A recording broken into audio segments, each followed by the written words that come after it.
जैसे हम शादी के पहले ब्रह्मचर्य का पालन की बात कर रहे हैं, तो अब ब्रह्मचर्य का पालन तो ऐसा तो नहीं है ना कि आप 30, 32, 35 तक तो ब्रह्मचर्य का पालन करना तो मेरे हिसाब से एक ज़्यादा जाती हो जाएगी युवाओं पर और युवतियों पर।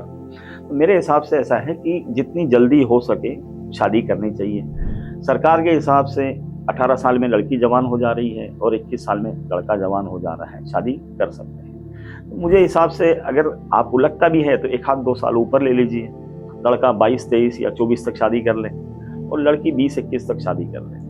क्योंकि आज अगर हम इससे ज़्यादा का समय देते हैं तो शारीरिक ज़रूरतें सभी की है, लड़की की भी है, लड़के की भी है। और फिर अगर वो शारीरिक ज़रूरतें पूरी करने के लिए, शारीरिक सुख पाने के लिए फिर अगर वो गलत लोगों के साथ या वो अपने आप को ब्रह्मचर्य का पालन नहीं करवा पा रहे हैं, शायद वो नेचुरली है, मतलब ऐसा भी नहीं बोल सकते हैं कि उसके अंदर कहीं गलत सोच के कारण, गलत सोच भी नहीं है, पर शरीर की ज़रूरतें हैं, नेचुरल नहीं, हार्मोन चेंज हो रहे हैं या बदलाव आ रहे हैं, तो आपको वो सब चीज़ें पूरी करनी पड़ेगी। पर बात ऐसा है कि वो जब पूरी करनी पड़ेगी तो हमें कहीं ना कहीं रुकने की भी ज़रूरत है। तो मेरे हिसाब से ऐसा है कि जो 21 लड़कियों के लिए और 24 लड़कों के लिए यहाँ तक मुझे लगता है कि संभव है।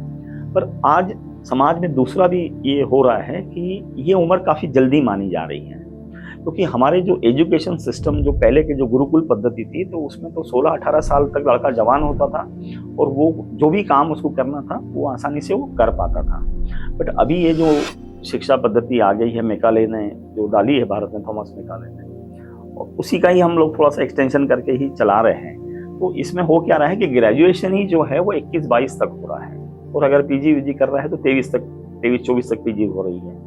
अब उसके बाद में वो नौकरी करेगा या फिर कोई जॉब करेगा, बिजनेस करेगा या पर्सनल प्रोफेशनल कोई काम करेगा, तो उसकी स्टेबिलिटी देखी जा रही है कि वो कितना पैसा कमा रहा है। अब वो पैसा कमाएगा 24-25 के बाद, फिर 2-3 साल तो लगेंगे ही लगेंगे। शुरुआत के 1-2 साल तो एक्सपीरियंस या फिर जिसको अप्रेंटिसशिप में चले जाते हैं, फिर उसको जज किया जाएगा। तो ऐसे में कैसा हो कि शादी की उम्र थोड़ी सी लंबी चली जा रही है। पर मुझे ऐसा लगता है कि अगर हम लोग शादी 2 लोगों के बीच ना करते हुए परिवारों के बीच अगर करते हैं तो फिर जिम्मेदारी परिवार की आ जाएगी, जो पहले बड़ी आसानी से होता था कि आसपास में ही शादियां करते थे, अपने ही समाज में करते थे और परिवारों से आपस में यानी नेटवर्किंग परिवारों के थ्रू करके वो शादी करते थे।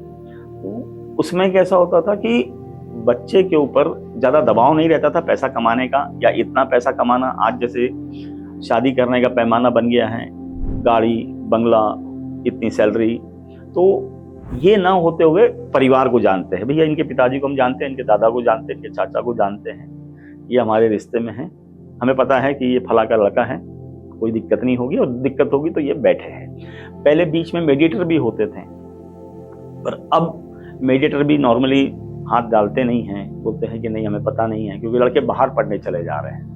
पहले पढ़ाई भी आसपास में होती थी तो लड़का नज़रों के सामने होता था, लड़कियां भी नज़रों के सामने होती थी। अब वो दूर दूर चले जा रहे हैं तो कैसा होता है कि अब जानकारी कुछ भी नहीं रह रही है, सोशल कॉन्टैक्ट भी पहले के मुकाबले कम हो चुके हैं, तो समस्या बढ़ रही है।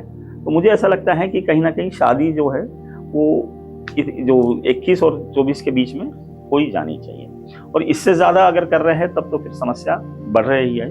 और आज जैसे बाकी भी चीज़ें जो शादी या टिकने की समस्या हो रही है, तो वैसी समस्या बढ़ती जाएगी क्योंकि रिजिडिटी बढ़ते चली जाएगी।